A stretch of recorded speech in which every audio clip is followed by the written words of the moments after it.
بسم الله الرحمن الرحيم لا أقسم بيوم القيامة ولا أقسم بالنفس اللوامة أيحسب الإنسان أن لن نجمع عظامه بلى قادرين على أن نسوي بنانه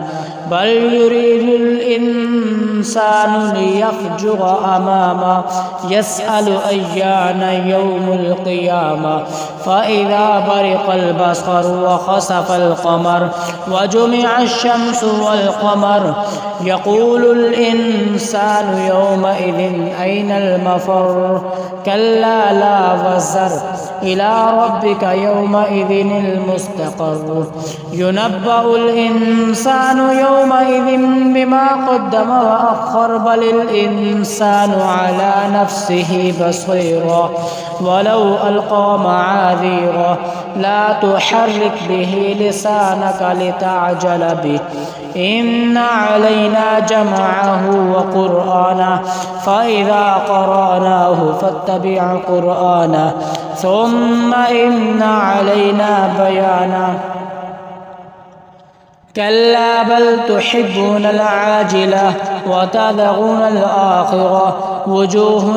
يومئذ ناظرة إلى ربها ناظرة ووجوه يومئذ باسرة تظن أن يفعل بها فاقرة كلا إذا بلغت التراقي وقيل من راق وظن أنه الفراق والتفت الساق بالساق إلى ربك يومئذ المساق فلا صدق ولا صلى ولكن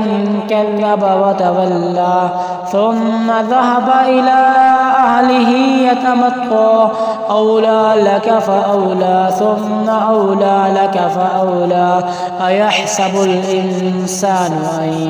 يترك سدى ألم يكن نطفة من مني يمنى ثم كان علقة فخلق فسوى فجعل منه الزوجين الذكر والأنثى أليس ذلك بقادر على أن يحيي الموتى